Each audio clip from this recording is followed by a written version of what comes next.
Menopause symptoms are common, but actually not normal. And it doesn't mean to say that if you're experiencing menopause symptoms, which the vast majority of us are, that you are abnormal. But when I help you understand the important link between your adrenal health, possibly adrenal fatigue, and your menopause symptoms, then hopefully this will clarify a lot of that statement for you. Now, adrenal fatigue is not actually a medically recognized term. It's a group of symptoms. And I suppose also because there's no obvious quick fix. So there's no pill or injection or something that can specifically help you with adrenal fatigue. That with a very skeptical mindset, maybe big pharma can't make money out of it. I don't know. However, it is not a classified medical term, but it is something that a lot of us are either we're in adrenal fatigue, or we are so stressed that our adrenals are not working as optimally as they might do. So adrenal fatigue is literally the sort of the far end of the scale. So you've had chronic stress. It could be an accumulation of different stressors. Often that is the case. It might be something huge that's happened in your life that has created this adrenal fatigue. Essentially, it basically means that your adrenal glands that sit on top of the kidneys, they're like little triangular shaped glands, that they are not able, in adrenal fatigue, they are not able to pump out sufficient cortisol and adrenaline that they would normally do in a healthy, functioning adult. Combine that with the fact that when we're going through the menopause, you know, as we get older, as we're women, we've been through puberty. You know how that can interact with your mood, how you feel, sluggish, energized, happy, not so happy. You may have been pregnant. You know how that affects your hormones. And then, of course, perimenopause, which is the time before you actually go through the menopause, which incidentally is just one day. It marks 12 months since you no longer have had a period. But perimenopause is probably the worst time. That can last between 8 to 10 years. Not always that long, but it can go even longer with milder symptoms. And then beyond your year, your menopausal day, it's all post-menopause.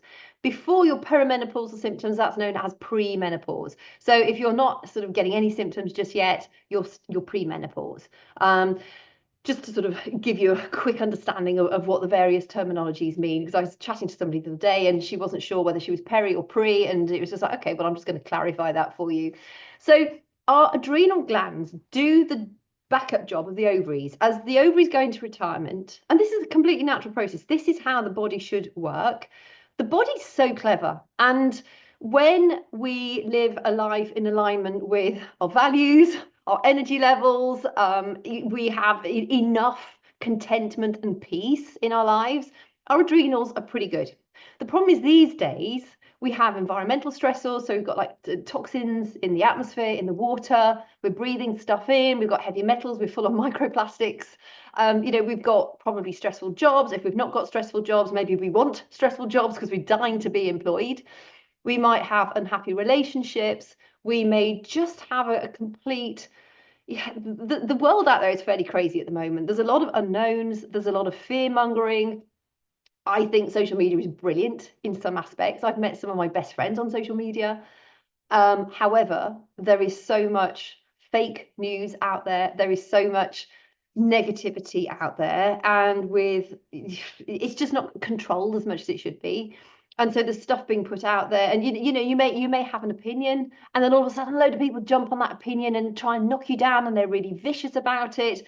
And what happened to humanity? What happened to just treating people with respect and being understanding that we might have differing opinions without having to tear each other down and swear at each other and just be absolutely vile? So we live in a world which is quite stressful at the moment.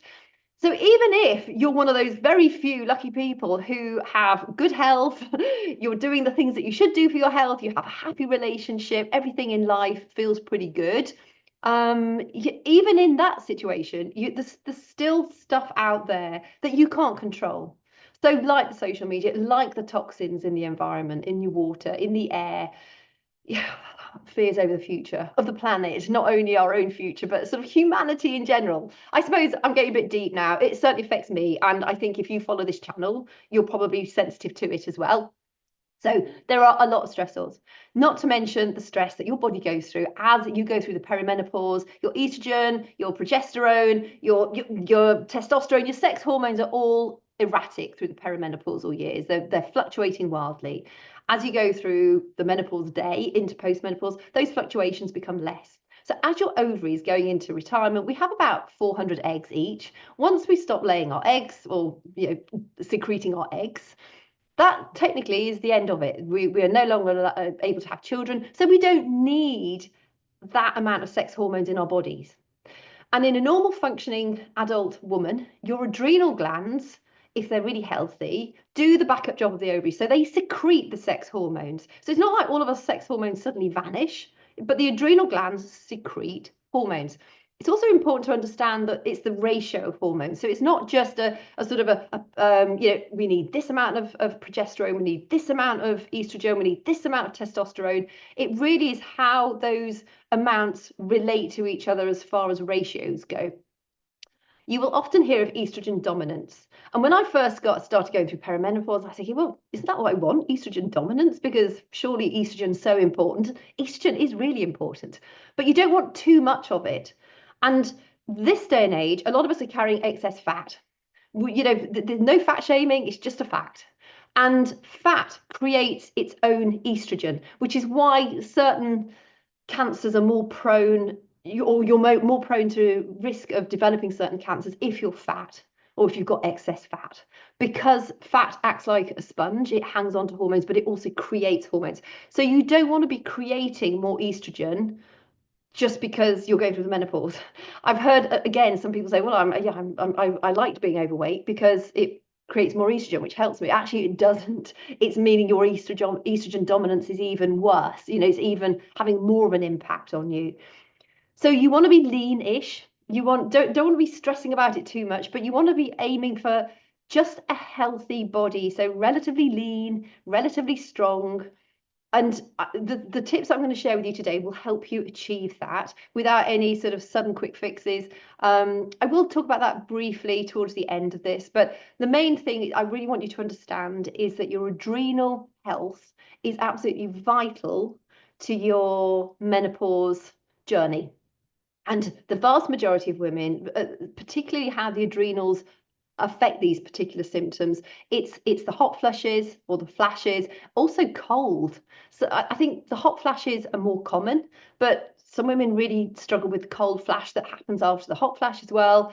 Obviously weight gain is a major one, and then anxiety, low mood, depression, irritability, the mood swings. So I'm going to sort of break those down into those three categories, chat about them in a little bit more detail, and then at the end give you a few tangible steps that you can do to recognize, are you in adrenal fatigue, because there are certain signs that you want to be looking out for, and then healthy ways to help you overcome that adrenal fatigue, because you can get better, you can heal your adrenals.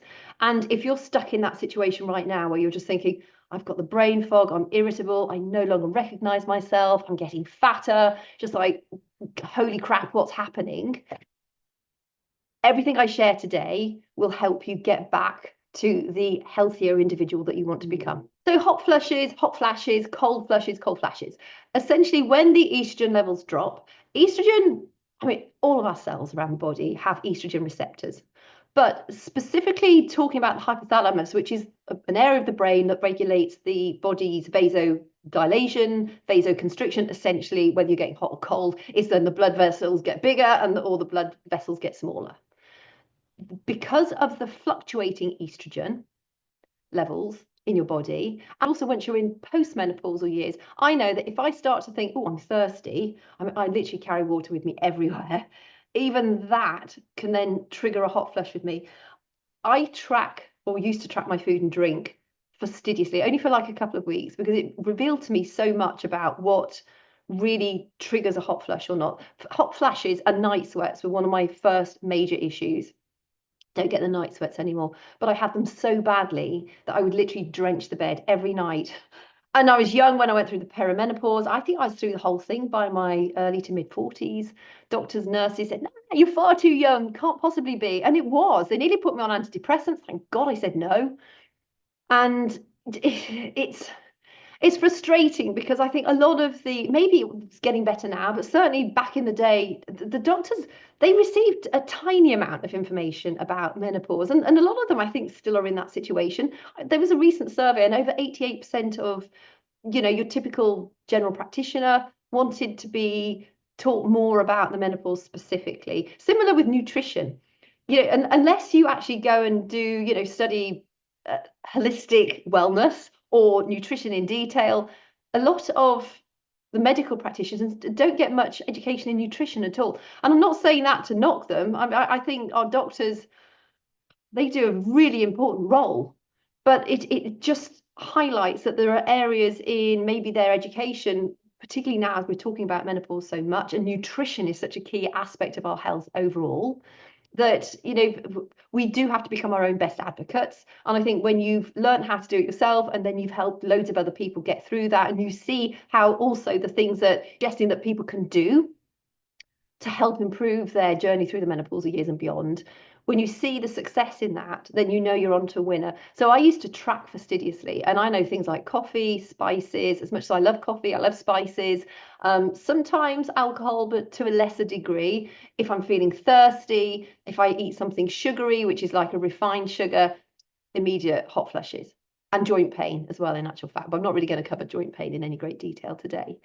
So when you do track just for a couple of weeks, it really reveals to you what affects you and what doesn't, because then it puts you in the driver's seat. You can think, okay, well, if I have that coffee, I'm probably going to get sweaty. You might also get anxious because the caffeine might make you more irritable. And again, if I'm feeling really stressed, it makes you feel even more stressed, even as much as I love it. So it's about understanding. It's about taking a step to having greater understanding of what works best for you. It does mean a little bit of effort on your part, but by doing that, you learn so much. So you need to be helping your adrenals. You need to be helping that messaging in the brain around that hypothalamus. Yes, the estrogen levels are not as high, so the hypothalamus is having more of a job to understand what's going on here. But you can reduce the severity of those hot flashes and the cold flashes and the night sweats by making those adjustments to your food. I wish I had known what I know now back then, because my night sweats were vile, and I had them for so long, and it was just such an uncomfortable part of my life that when they went and I just replaced it with really bad hot flushes, it was quite a relief. And those, when I first had the hot flushes, I could feel sweat dropping down my back within seconds.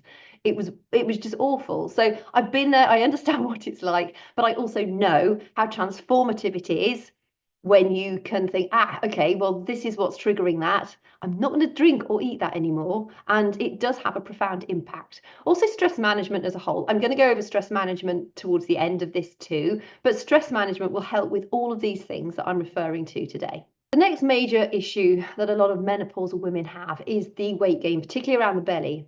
Well, as estrogen levels fall, it necessarily makes our stress hormones increase. Also, when cortisol rises, one of our stress hormones, it makes our insulin rise, which is our fat storing hormone. So we're fighting a sort of battle where we need to be aware of several different things. Firstly, make sure that you're eating food for a human. Stress, so many of us are stressing our bodies out with eating ultra processed foods and refined sugars. If you could just cut those things out or significantly reduce them, you will make such a huge difference to you, because everything you eat and drink is either a stress or not a stress. You're either feeding your body with nutritious food, or you are depleting your body of essential minerals and triggering a chemical imbalance. Food is a chemical messenger into your body. The right food, if you're eating food for a human, is going to help the body. If you're eating food that's been designed in a lab, it's got probably names that you don't understand what it is, you're negatively impacting your entire physiology. So just be mindful of that. One of the biggest things that you can do is to drink more water and eat food that is designed for a human being. That means preparing food at home. It means meal prepping so that you have the things ready to go. So you're not stuck hungry thinking, oh my God, I really need to eat something. And you sort of grab the biscuits, or you grab the packet of crisps. And I always say, do not just cut out the unhealthy stuff. You have to replace it with healthier treats. So a couple of days back, I had a massive pile of wood chips arrive. I knew I had a small amount of time to get them all scurried around my garden, and I had to dig out a path from an earth bank as well. I knew I was going to be like full on for it. It actually was 5 hours, and it was about 50 wheelbarrow loads, and it was literally full on. I had a protein rich meal before I did it, loads of water. I had water with me on the job as well. And then there was at one point I had to come in, was bursting for a wee. And then I literally thought, I'm going to just grab. I had 2 dates. I had a handful of salted peanuts. I had a small square of dark chocolate, and I had a handful of healthy nuts as well. Another glass of water, and went back out, and that kept me going for another 3 hours. So the whole thing in total took 5 hours. And if I'd had biscuits in the house, I would have grabbed the biscuits or cookies. I would definitely have grabbed those because my brain was going, "You're tired. You just need food. Give me something sweet." But because I didn't have those in the house, I had the healthy alternatives. Those healthy alternatives were happy messages into my body. They weren't triggering all sorts of inflammatory markers. My body was happy with it, and it kept it going for long enough for me to come back in and then prepare a proper meal. I was short on time. I didn't have time to make another. So if I'd done my meal prep, I could have come in and probably necked a bowl of protein-rich soup, something like that. But again, I knew I was on such a tight time frame. It literally was, I was going to have to grab and run. And I did not stop for 5 hours, apart from my quick sit down on the toilet for my wee. Which was a real relief. So we need to factor these things in. So rather than feeling completely deprived, you need to have those healthier alternatives. By the way, if you want that support, join it's free, it's my Thrive and Revive Facebook group. We've did meal prep not long ago. All the resources are in the group still. There's in the file section, there's healthy snack options. We talk about food a lot. We often share our recipes in the group. It's a really great cohesive group of women.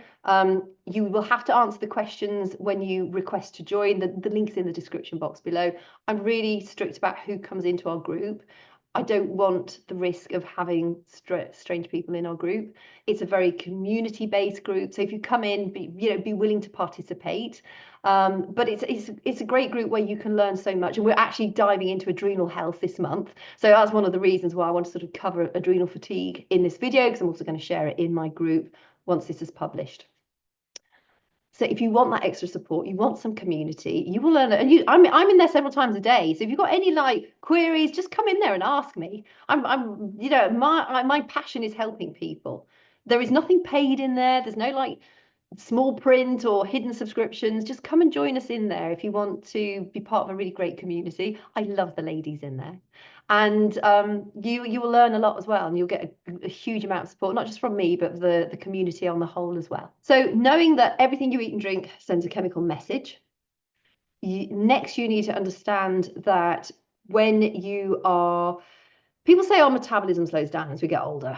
It only slows down if we slow down. As estrogen falls, yeah, and testosterone and progesterone, of course, but testosterone is really sort of responsible for our get up and go and motivation. One of the best ways you can get that motivation back is by making sure that you're following a really great exercise program. Now, I really recommend strength training. When you're perimenopausal and beyond, you really need to be mindful of keeping that cortisol level down, which is why the long distance running, heavy duty cycling, the more cardio intense workouts, even if you absolutely love them, for a couple of reasons, they're not doing you many favors. Okay, one reason you love it, and because you love it, you're going to get your runner's high, or however you want to put it. And if belly fat is not much of an issue for you, then go for your runner's high. But just be mindful that when you're doing long duration cardio, you're probably highly likely breaking down any muscular tissue that you've created. Muscle atrophy speeds up as we get older, and as we go through the menopause, perimenopause, our muscles atrophy a lot faster because of cortisol. It has that catabolic effect on the body, all of our tissue. So it's breaking things down, which is why we're more at risk of developing brittle bone disease as well, because of that breaking down effect of cortisol. Also, other things are included in that. We don't make as many of the osteoblasts, which help us build bone tissue. We have more osteoclasts, which are the ones that nibble away at bone tissue. So yeah, there are other factors too, but just trying to keep it as simple as possible. Raised stress levels are going to have a negative impact on your muscular system. and also your bones and your skin as well. So the long duty, heavy duty cardio is not going to serve you. The same applies to men as well. The other thing is with heavy duty cardio, and I'm talking sort of like anything that keeps your heart rate, going for quite a long time, for sort of maybe 45 minutes and above, I would term possibly as heavy duty cardio. And I know there will be people that have other opinions on that, but for myself and working with the ladies that I work with, I think 45 minutes is about that cutoff. If you love cardio, I would just do high intensity interval training. So it's really intense for a really short period of time, so like 30 seconds. Then you breathe, let your heart rate come back down again. And then you do it again for maybe another 30 seconds. You let your heart rate come back down again. Another 30 seconds.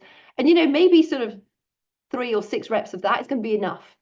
But you need to factor in strength training because of that muscle atrophy as we get older. Strength training makes your bones stronger. But the great thing about strength training too, of course, it's really good for us. As we contract our muscles, they give out things called myokines. They're little protein molecules. And this is sort of crossing over into the brain health, the mood bit that I'm about to jump into. But the myokines are known as hope molecules. When we strength train, we release those hope molecules, so it lifts your mood. Also, you're burning up your stress hormones, your cortisol. So you're removing cortisol out of your body. You're actively getting rid of it. So that's going to have a huge positive impact on your adrenal glands. The other thing to bear in mind is that as cortisol falls, so does our insulin resistance. So we become more insulin sensitive. The other thing is that as we're using our muscles, so whenever you contract your muscle, the glucose storage, you pull it directly out of the bloodstream. So again, that helps to make you more insulin sensitive, which is what you want. So many of us now are insulin resistant, which is, leading up to diabetes 2. It's not what you want. Diabetes 2 has become so commonplace. And I think a lot of people think, oh, diabetic, I'll just have the pills. The doctor will give me something for it. It can lead to blindness. It can lead eventually to you having your extremities chopped off because of the reduced blood flow, aside from all the blood sugar, the low blood sugar dangers that you have. Diabetes 2 should not become an acceptable disease that you have. And the good thing with lifestyle changes is that you can completely reverse diabetes 2. Diabetes 1 is a different situation, but diabetes 2, you have so much control over.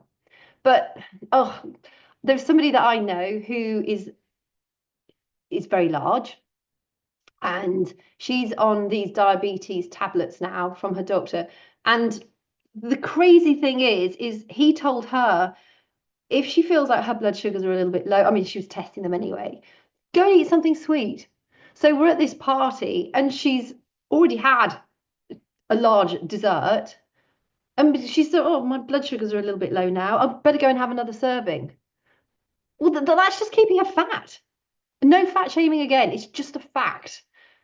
We've become so easily offended. I'm just talking about fact because there's people jump on the back. That's fat shaming, victim shaming, blah. It's not. It's just a fact that she is overweight, and the doctor has told her, keep taking these pills, but don't worry about it. If you see your blood sugar drop a bit, just go and eat something sweet. Well, for her, that's what's got her into this issue in the first place. He's advised her not once about lifestyle activities that she can do in order to help her turn around her diabetes 2. Yeah, obviously there is something more, there's a root cause there that she needs to sort of factor down what that trigger is that's causing her to want all the sweet stuff. Because, she's a huge cancer and heart disease risk. But just keeping having these pills and being encouraged to eat more sweet stuff is actually not doing her any favors in the long run. And I just think it was shocking when I heard that. The other thing to bear in mind is even if you're not eating sugary food, when you're under high levels of stress, your body turns protein into glucose. That's one of the roles of cortisol. So without eating any sugar, you're actually creating sugar in your body, glucose in your body. Cortisol stress management is absolutely key. And it's one of the reasons that if you're under a lot of stress and you're doing all the right things, because this has happened to me as well, the last 18 months have been hugely stressful. And I think the only reason I've probably managed to avoid adrenal fatigue is because of the lifestyle that I lead. But I think I would be a prime candidate for it. And sometimes I can see the common symptoms that I'm going to share with you in a minute. I can see myself in some of those as well, but I've still got enough. I know I'm okay. I'm still managing. I can still cope.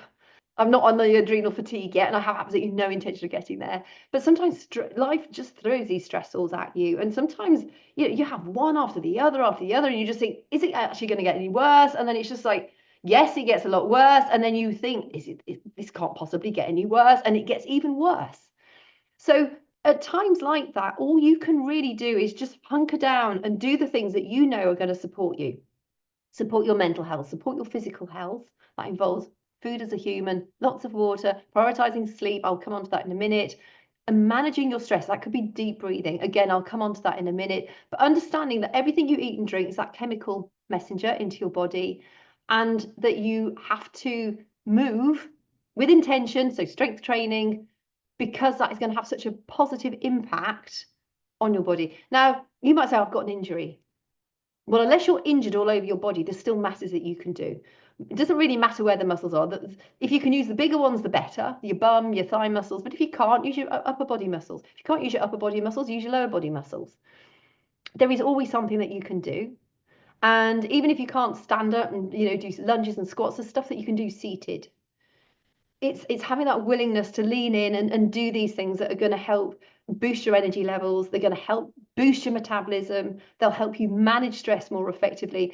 And it's all of a sudden, it's just like, wow, this is actually starting to work. And you might have to fight through a sluggish week. You might have sore muscles for a while. But sore muscles, as long as they're not agonizing, are a really good sign. I love having slightly sore muscles the next day after a workout, because it shows that I've really challenged myself. So it is a bit of a mindset shift, knowing that you have to put in the work, but it's not super hard work. And when you fill in the gap, so you're not like depriving yourself from all your refined sugar treats or your ultra processed food treats, you're just replacing it with healthier food. And very soon your taste buds will change. You'll no longer crave that sugary stuff. Your body will start to crave the healthy stuff. And that's when you're getting there. It doesn't happen overnight, but with commitment and discipline, it does. But with commitment and discipline, it doesn't take too long. And if you are struggling with the belly fat gain because of the stressors in your life that you can't do much about at the moment, just know that when you are beyond that stressful time and your adrenal health improves, that belly fat will naturally go. I would say don't stress about the belly fat. If there's things going on in your life that you have no control over, just focus on the things that you can do. Because if you're stressing over your belly fat, that's still stress. So try not to stress over the belly fat, and just understand this is a phase of life. But once that stressful phase is over, because life has its ebbs and flows. I don't think any of us have had a life that is stress-free. Stress is out there. It's more about how we manage our stress. And by reducing some of the stressors that we can, like eating healthy food, drinking lots of water, sleeping as well as we can, thinking better thoughts, because mindset is huge as well. Your inner dialogue, everything you say that's nasty to yourself, you hear and you have a response to that. It's really important that you're aware of your inner dialogue. No matter what other people might say, what are you saying to yourself? Because that also has a negative impact. If you're being cruel, and let's face it, most of us are. There's not many of us that go, "Oh, you did so well today, Kate."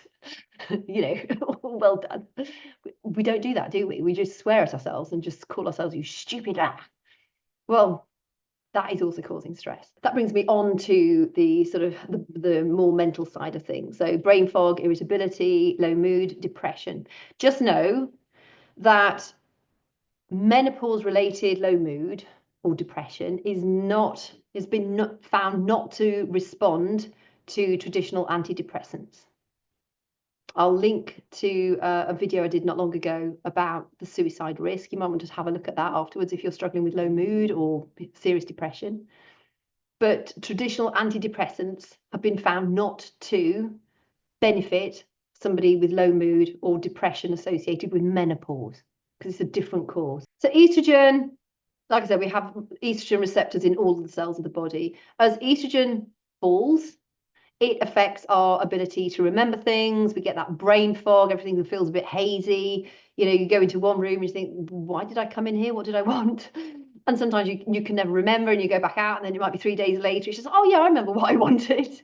Progesterone, as that falls, progesterone tends to make us feel calmer, make us feel more secure and balanced. Well, of course, that's falling as well. So the falling progesterone might also be a reason why you are struggling with poor sleep. Your testosterone, and by the way, we all create testosterone. In fact, we have more we create more testosterone than we do estrogen, just in case you didn't realize that. And that is just sort of obviously affects your libido, but it's your drive, your motivation, your energy, just so your enthusiasm for life. So we've got these sex hormones that are all playing different roles, and obviously they're particularly through your perimenopausal years, they're all fluctuating at different levels at different times. And, you know, it can create a bit of a disastrous effect when you are struggling with your tired adrenal glands. Because like I say, your adrenals should be backing up the job of the ovaries.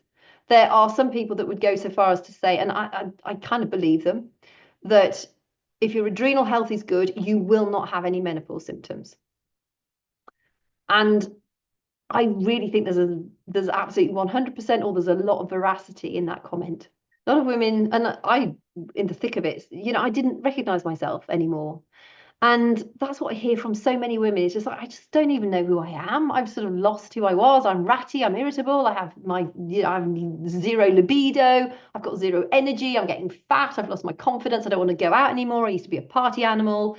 I don't even enjoy food. I don't enjoy thinking about food. And that's a pretty dire situation to be in. But I know I've been there myself too. And until I learned all about this, it was frustrating because you just don't know what you're doing. When I first started to gain belly fat. I think I started to gain weight all over, but particularly I noticed it around my belly the most.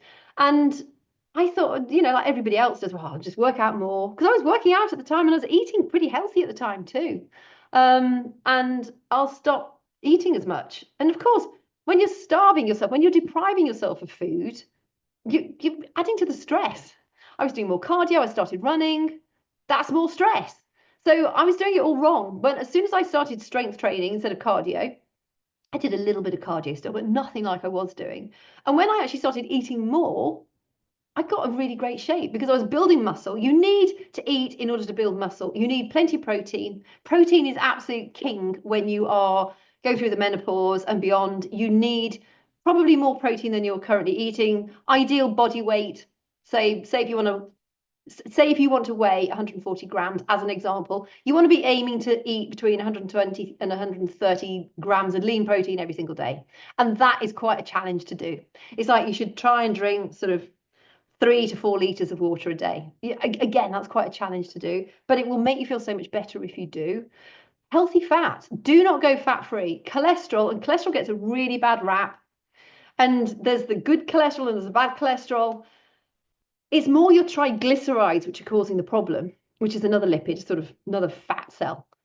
Not so much your cholesterol. Cholesterol is the precursor for all of your sex hormones. So if you're going low fat, you're only making your menopause symptoms worse. You're putting more stress on your body, but any small amount of hormones that you can naturally make, you're reducing that output because of going low fat. You need healthy. Lean fat is healthy fats. They do not spike your insulin levels. Really good for you. Lean protein spikes your insulin a little, causes your insulin to go up a little bit, but not a lot. Your carbohydrates, and you factor in, you've got your vegetables, your fruits, they're healthy carbohydrates. Then you've got your sort of your pastas, your rices, and they come in varying levels of health. And then of course you've got your refined carbs, which are like your cakes, your cookies, your sugary stuff that's pretty much been put together in a factory. That's the stuff you really want to be cutting out. Pasta and rice, you probably want to be eating a lot less of it than you are right now. Focus more on vegetables, fruit, that they fall under the carbohydrates banner as well. And of course, lean protein and healthy fats, really, really important for you. Protein and fats will keep you fuller for longer as well. And the vegetables and the fruits, full of antioxidants, polyphenols, also really good for the prebiotics, your healthy gut bacteria. The fiber from the fruit and vegetables feeds the probiotics, which are the healthy bacteria in your gut. So the prebiotics is the fiber, the probiotics is the healthy bacteria, and gut health, gut bacteria is just being shown to have such a huge impact on how we show up every single day. And that there are different camps. You'll get the really strong keto camp and the carnivorous camp who aren't really sort of touching vegetables and say you don't need the fiber for your gut health. All the research that I have seen and the research that makes common sense to me suggests you want a wide range of fruits and vegetables. Our ancestors ate a wide range of fruits and vegetables. So why would we suddenly stop eating a wide range of fruits and vegetables? It doesn't make sense to me at all. So I think when you're looking for stuff out there, okay, there's not the eat a cake and lose weight diet yet. that might pop up as well. But you will always find something to prove yourself right or prove yourself wrong out there. I think it's really trying to approach it with as an unbiased opinion as possible and being open to both camps, and then thinking, okay, well, what works for you? What works with the people that you work with? And what actually makes the most common sense to you, and dive deep into them. If you have the chance, just really explore these different things. It's like intermittent fasting. I used to do intermittent fasting, loved it. I don't like eating early in the morning, but it no longer serves me. Again, that can spike your cortisol levels, which can then contribute to that belly fat.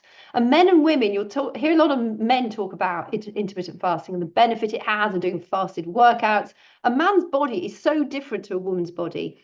If you're doing strength training, you ideally ought to be eating a protein-rich meal before your workout, ideally 30 minutes before your workout, and you want that protein meal ideally at least, or sort of as a maximum of 30 minutes after you've woken up, because of the way a woman's body works, and you want a protein-rich meal after your workout as well.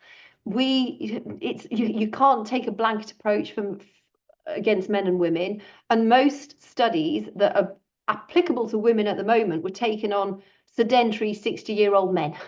So you're not comparing apples to apples. You're comparing a sort of slightly floppy old carrot against something that's vital and has a completely different hormone setup and needs in her body. So it's good that there's a lot more being said about it, but do your due diligence. Don't just accept what people say and think, oh, okay, fine, she said that, he said that, I'm going to go and do it.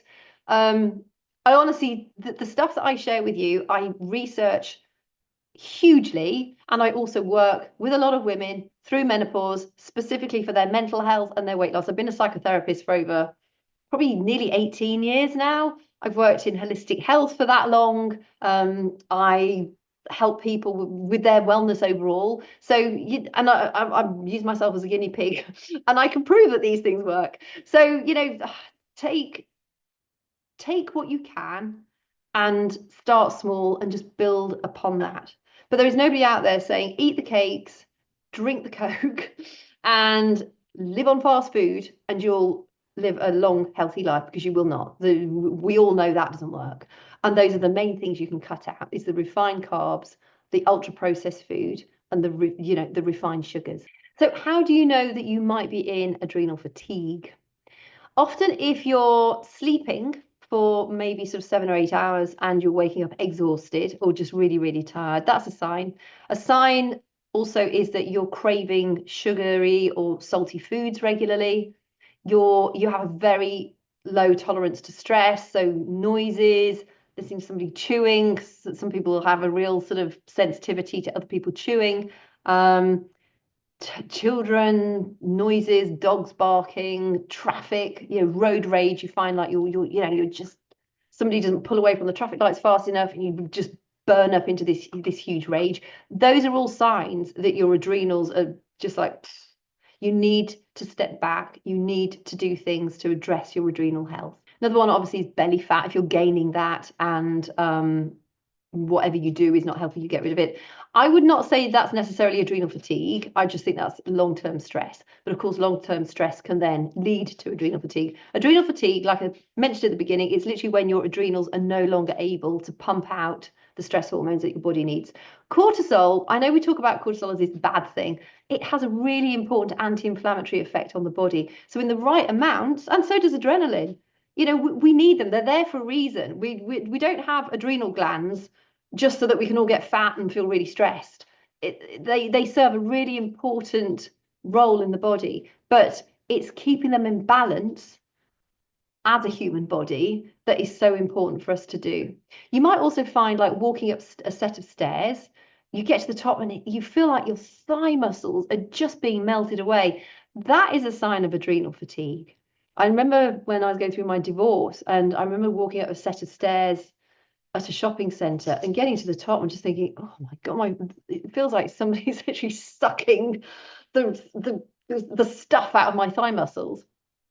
That is a sign of adrenal fatigue. So when you're getting these signs, don't think, oh, I'll deal with it tomorrow, I'll deal with it next week, I've got too much on my plate. You need to think, okay, I've got it. What am I going to start today to improve it? Because chronic stress, adrenal fatigue, even if you're not in adrenal fatigue, but you've just got long-term stress. Chronic is long-term, acute is short-term, just in case you're unsure about that.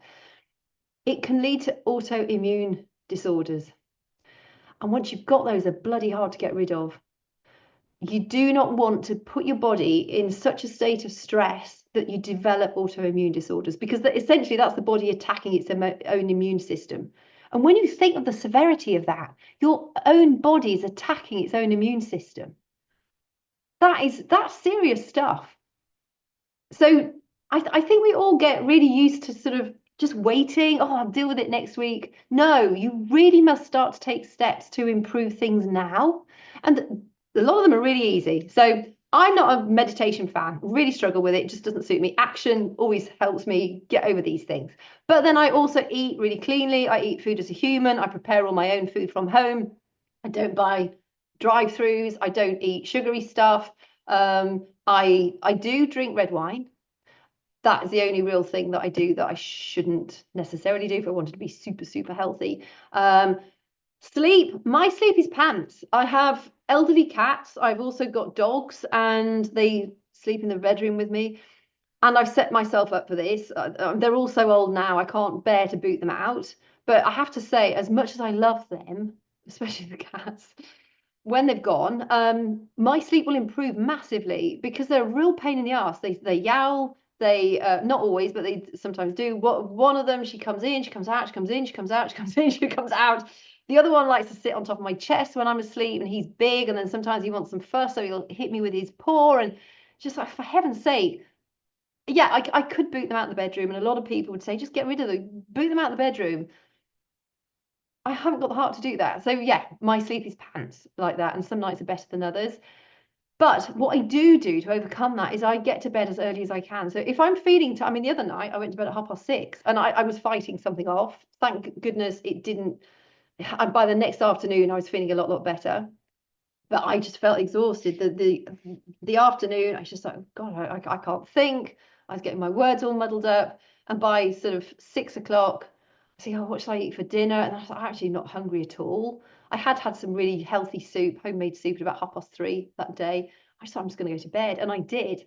And I literally went to sleep within minutes of my head touching the pillow. So I obviously needed it. My body was fighting something. And I slept on and off with cats till about 7:30, 7:45 the next day. And if you're feeling really tired, don't fight it. Just go to bed. If you're able to go to bed when you're feeling exhausted, go to bed, because your body's telling you it needs it. If you're in adrenal fatigue, it might be that you need to say, okay, I'm having three to 5 days off, and I'm sleeping whenever I feel tired. I'm sleeping. I'm going to go out for short, nice, relaxed walks out in nature, because it's very good for your mental health. It's good for your body just to get it moving, but it's not strenuous. Feed your body with healthy food, drink lots of water, and just do things that really nourish your soul. You're not spoiling yourself. You're not being lazy. You're just helping your adrenals heal, so that then in a week's time or so, you can start to build back up again. And you do need to keep them building back up. So after you've had a good rest, you then really do want to start moderate strength training again. Get back into the flow of it, because if you stay off for too long, your muscles atrophy, your metabolism slows right the way down. And we also get into this mindset where it actually doesn't serve us. So recognize it, deal with it for a few days, and then be proactive in getting yourself back out of that sort of recovery phase, because you don't need weeks off, you don't need months off. I speak to people who go, oh, I'm so aimless, I'm just going to rest and relax and it's going to come to me. And there's like years later, they're still waiting for it to come to them. It's like, no, you have to have a plan. You have to take action. And even if that action is, okay, today I'm going to go to bed at 6:30 and I'm going to make sure I sleep well enough and I'm going to eat a healthy breakfast. I'm going to focus on protein and healthy fats, a few vegetables, few bits of fruit and water. That is an action plan. You cannot afford to let yourself get into that autoimmune disorder, because yes, you can still heal yourself, and it is, again, there's no quick fix. It's lifestyle. Some medications will help you depending on what you've got, but they will have a side effect.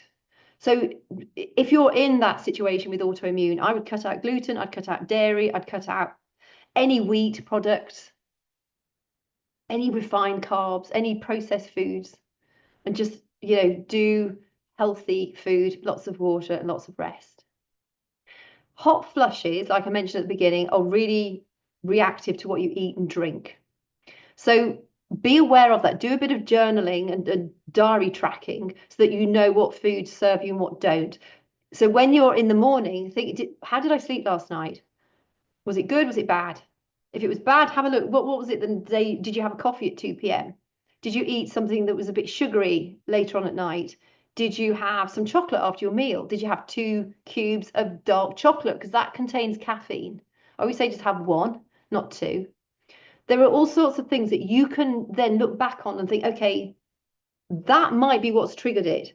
So, change it up for a couple of nights, try and get a good couple of nights in the bag, and then maybe repeat the same sort of afternoon or the same day's food and drink of the night, when you had that poor night's sleep, and see if it still gives you a poor night's sleep. Because if it does, then you think, okay, well, there's something in here that is not serving me. And then you can work out what it is. And it's not difficult really to work out what these things are. There's a great book called Potatoes, Not Prozac. And I always say you don't want carbs at the end of the day because technically they give us energy. So like the potatoes, the rice, the pasta, really we don't, particularly if you're trying to lose fat. But the Potatoes Not Prozac book is it's really interesting in actual fact, and it does suggest that if you eat a potato before as part of your evening meal, it has a beneficial impact on your mental health. And the day before I had all my wood chip delivered, I purposely had not a huge jacket potato, but sort of that sort of size for my dinner with lots of healthy protein, because I knew that the day afterwards I wasn't going to be able to eat as much as I wanted to do. It was going to be really physically full on, and it was also bitterly cold and it rained, and it was a harsh environment to be working out in. So I set myself up for a good night's sleep, and I slept pretty well actually, given the fact that cats were waking me up too. I woke up feeling rested enough. So when you're tracking how you're feeling, and the hot flushes and the night sweats, those should diminish when you work out what is your trigger, because we all have different triggers too. So the one that will then improve your sleep. Things like deep breathing exercises. So if you're struggling with irritability, rage, whatever it might be, I specialize in anxiety. And one of the first things I teach all of my clients, whether they're children or adults alike, deep breathing, because it stimulates the parasympathetic response. It stimulates the vagus nerve. You cannot be stressed and relaxed at the same time. Physical impossibility. So when you are bringing on your relaxation method by deep breathing, your relaxation response by deep breathing, you can't be stressed. And it works every single time. Breathe, deep breathing, ideally in through your nose and then slowly out through your mouth. I'd say to hold it. So maybe breathe in slowly for 6 seconds, more if you can manage it. Hold it for 6 and then out for 10. If you can breathe in slowly for 8, hold it for 8 and then out for 12. See what works best for you. Because the other thing you'll find that if you've got very elevated levels of cortisol, it impacts the oxygen and the carbon dioxide levels in your body. So you might find it more difficult to take those deep breaths and hold it for longer if you're under extreme stress. So even if you can just do in for 4, hold for 4, and out for 6, just keep practicing that. You'll get better at it. You'll notice anybody in a stressful situation, their breaths like, it's not like they're not taking long, deep, relaxed breaths. So by naturally bringing on that deep breathing, you're bringing down your stress response. It also helps to clean the body out of toxins because it stimulates the lymphatic system. So deep breathing is one of the best things that you can do. Next thing is strength training. Without a shadow of a doubt, because of the fact that it gobbles up stress hormones, it gives you out those hope molecules, it boosts your metabolism, helps you sleep better. Strength training is such a no-brainer when you're perimenopausal and beyond. Into until the day you die, you want to be strength training. Walks in nature are really beneficial, particularly if you can go through like a forest, because of the technically the essential oils that we're breathing in, the fragrances, the vapors from the trees. We inhale that when we're in nature. You're surrounded by bird song. Get really good at embracing these senses. So all of them. A lot of us go out in nature, we've got our earpods or earbuds in and we're listening to a podcast or something. Just decompress for a while, listen to the birds, focus on all your senses. So what does the breeze feel like on your face, in your hands, or in your hair? What does it sound like? What can you hear? Can you hear the leaves rustling? Can you hear rivers running? Can you hear the birds? Can you hear things scampering through the grass? What does it smell like? Get really attuned to your senses and give yourself time out during those walks. We get so frazzled. We're always on the go. We're listening to stuff all the time. And it's not good for us. We're not supposed to do that. We're supposed to have peace and quiet and just connect with nature. So when you can do, just go out there and connect with nature, because again, that's going to bring down that stress response. If you can meditate, meditate. And I don't honestly think there's a right way or a wrong way. I'm sure there will be people that have really strong opinions on that. But meditation really is about just acknowledging that thoughts are coming in and letting them go. Acknowledge that it's come in and let it go. I think my spirit animal is a hare. Literally, I live my life like a hare. It's like zigzag and action, but it suits me quite well. You have to work out what suits you. For me, meditation, I just find frustrating. I'd rather strength train. I'd rather go out into nature. I love paddle boarding. Paddle boarding, I think, is just so calming. I love swimming in the sea. I don't really like swimming pools much, but I love swimming in the sea. Find what works for you, because we're all different. We all need different things.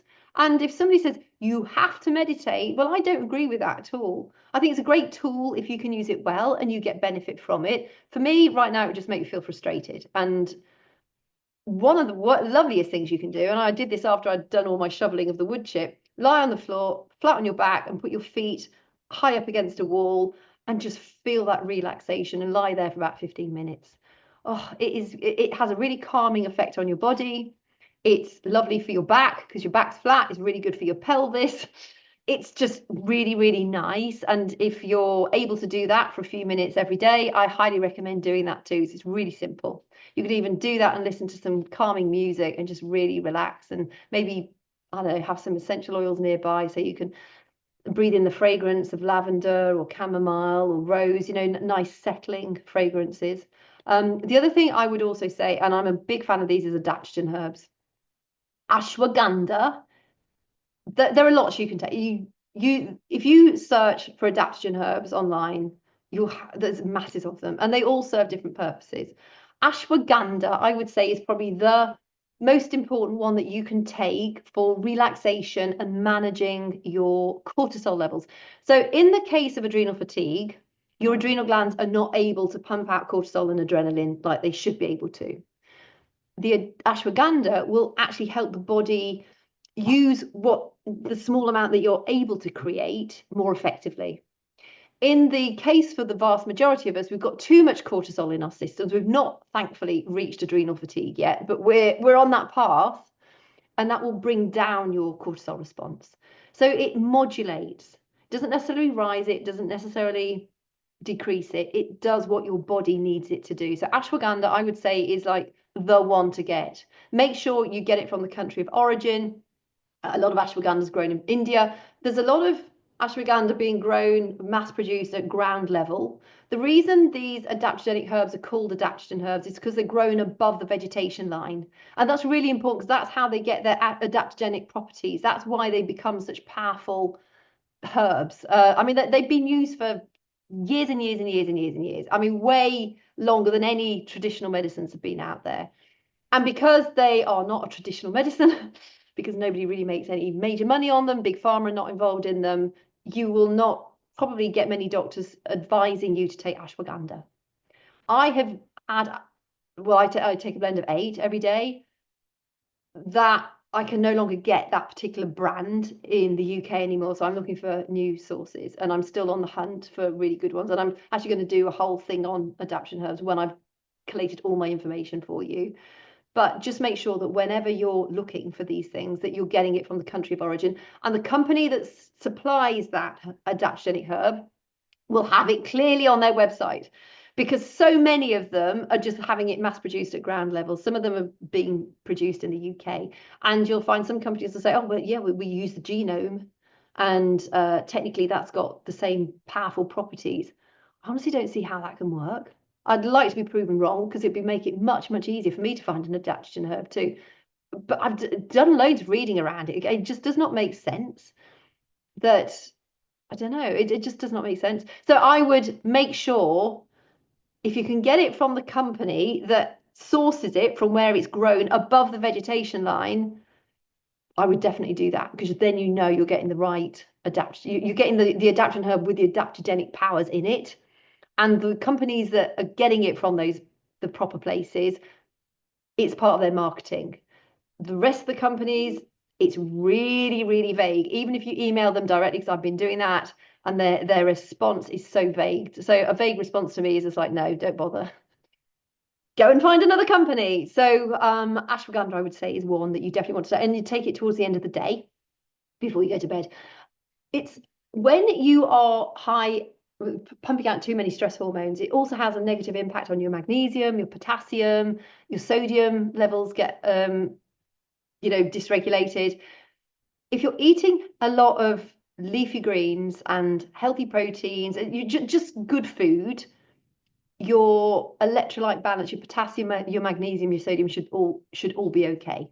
But just be mindful, if you're still making that transition from unhealthy stuff to more healthier foods, your mineral balance is really, really important. But your potassium is the main one. That really tanks when you are going through adrenal fatigue, or you're getting close to adrenal fatigue. So that's where you really want your leafy vegetables. People go, oh, I don't like my vegetables. Just get used to eating them. Find a way that you enjoy eating them, even if you blend up soups that have got loads of green leafy vegetables in them, and you've got other flavors that sort of counteract the green leafy flavors. Things like sauerkraut are also really important. It's a fermented food, so it's great for your gut health, but it's very, very high in vitamin C. Vitamin C is really key for for the creation of your stress hormones as well. So you want to be making sure you've got plenty of vitamin C. Again, if you're eating healthy food, you should be getting enough vitamin C. Vitamin D3 is a great supplement to take. A lot of us are vitamin D3 deficient. That's what we get from the ultraviolet. And if you're going to take a D3 supplement, have it with a K2, because you want to make sure, particularly as we go through menopause, people say, well, I'll take a calcium supplement to stop the osteoporosis risk. Most of us do not need a calcium supplement. And you don't want too much calcium, because your body puts it in the wrong spots. So if you're eating a healthy, balanced diet, that K2, because people take D3, it helps the body assimilate calcium better. So it's better for strong bones. I mean, D3 is like for everything, your mental health, your immune system, your heart health. Literally, we need D3. Helps you sleep better as well. Everything is interlinked, but most people will take a D3 because they think it makes them absorb calcium better, and they might also be taking a calcium supplement. Unless you've been advised to take a calcium supplement, I would stop your calcium supplement, but make sure that your D3 combines with a K2, because vitamin K2 tells the calcium where to go in your body. So instead of going into your arteries and your lungs, it's going into your bones and your teeth. It's really, really important. And it won't cost you any more, but the D3 K2 supplement's very, very good. And finally, vitamin B1, that's also known as thiamine. if you're eating a healthy food, then you technically should be getting enough. But that's the nuts, seeds, eggs, fish, meat. Just I mean, this is why eating normal food is so important for us.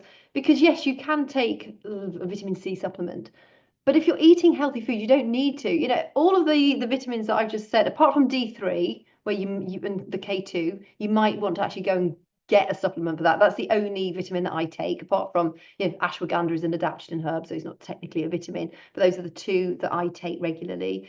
The other stuff, if you're eating and drinking what you should do, you should be getting that from your food in any case. Sauerkraut I mentioned because it's really high in vitamin C, but it's also fermented food, which is great for your gut health. And sauerkraut is dead easy to make. It's literally cabbage, salt, and then you let it sit for a while. You massage it a bit. Google how to make your own sauerkraut. It doesn't matter if it's white cabbage or red cabbage. You can also add things like ginger, garlic, apple into it, carrot, and it's a really quick, easy way of getting some really potent health into your body really fast. And I mean, it costs next to nothing if you make your own. It's probably a lot healthier than if you buy it in the shops. So the good news is there is so much that you can do. The bad news is that it takes effort and it does take commitment and discipline. But those are things we all ought to be doing. We want to be living a healthy latter life. We want to be strong. We want to be vital. We want to have mobility and flexibility and balance and energy and feel comfortable in our skin. We don't want to be getting autoimmune disorders. So just make sure that you're aware of this link, that as your sex hormones fall, your cortisol levels naturally rise. But if your adrenals are in good standing before you sort of get through to those perimenopausal years, your menopause symptoms should be either zero or very, very much reduced. If you're in the thick of it, fear not, because there is still so much that you can do. Just start to apply some of those lifestyle changes that I've mentioned to you today, and you will notice a difference. Track your food and drink for a couple of weeks. I know it's a bit of a bore, but it'll reveal so much to you, and you will be able to sleep so much better as well, particularly hot flushes, anxiety, and night sweats are a problem of yours. Also keep your room cool. Make sure your lights are all going off. Sleep in a darkened room. Avoid too much like stuff going on in your ears or in your eyes or in your head before bedtime. Shut the screens off for a couple of hours beforehand, because even if you have the blue light blockers, you still, your brain needs to relax. Have a going to bed routine. Let the lights dim. Make sure you're not eating too soon before you go to bed. Maybe try a sleepy tea as well. I think something like chamomile tea or the nice blends that you can get are really beneficial. I take one every night and I find it's very soothing, and whether or not it's the placebo effect or whether it is also the effect of the sleepy tea, I don't know, but it works for me. So just be mindful that there's so much that you can do, and once you start to feed your body like a human and you start to move it with intention, this is a bit harsh. A lot of us use our excuses to not do these things, but you might end up in a situation where you wish you had taken action beforehand, because it's very hard sometimes, particularly if you've got an autoimmune disorder, to actually get out of that, because sometimes you might need medications to help you with the symptoms of that autoimmune disorder, and those medications then have other side effects. So I think you can always heal, but why not heal before you get to that late stage? And if it's diabetes 2 that you're struggling with, just know lifestyle change can literally reverse that completely. Or if you have a loved one that's on that path. Oh, I just wanted to mention very, very quickly, because I did say at the beginning I would do, about the weight loss drugs. They are proven to help you reduce your need for sugary stuff. So I think in some instances they can be really beneficial. I would do your due diligence and really make sure that you're looking at studies from a non-biased approach. Because I know if you're thinking, oh, I'm going to go and have the weight loss jab or pill, or my doctor said I can, you'll look for the information that proves that you're right. And we all do, it's just a human thing. But look at the other information too. There's now more studies coming out showing that it's 40% of your weight loss is coming from your bones and your muscle mass. You do not want that to happen. Even younger women who've been taking the weight loss drugs, they've got osteoporosis. And one woman who I shared her this thing in my Thrive and Revive group the other day. She was on it for a year and she's got osteoporosis. She's young, she's in her 20s. I mean, that's pretty scary stuff. So do your due diligence on your research. I know there's a couple of women actually who I know who've been on it. And yes, they have lost weight, but they look like walking zombies. Their skin's awful, they look old, they look frail. One did it, I know she did it because she just said, I'm just too lazy to make any other changes. But you have to factor in lifestyle changes. It's not a quick fix. So it might suppress your appetite, particularly for the sugary stuff. You still need to be strength training, even more so in actual fact, if you're taking that stuff, because you need to be counteracting the atrophy that is being caused by you taking that drug. Be really mindful that there is often maybe a hidden or not quite so publicized side effect to these things, particularly when there's a lot of money involved in the companies that are, creating these things. It's not to say don't take it, it's to say do your homework before you decide to take it. This girl, the one in her 20s who took it, she was in tears because she had not realized how much of a bad effect it would have on her. And also it affects your motivation. So it can also affect your sex drive. Sorry, I've got a very annoying little puppy here. It is also linked to depression and a much increased suicide risk as well. It's not to be sniffed at. So just do your homework if you're thinking about taking it, or if you have a loved one who wants to take it or has started to take it. Just be mindful that it doesn't come without its risks. So I hope you found this helpful. Like I say, if you want to join a really friendly, supportive community, click the Thrive and Revive Collective link in the description box below. Otherwise, if you've got anything you'd like me to cover in a future episode, just drop it in the comments or send me a private message. You can come and find me on Instagram at Kate Hartley UK. And I thank you for your company, and I will look forward to chatting with you again soon.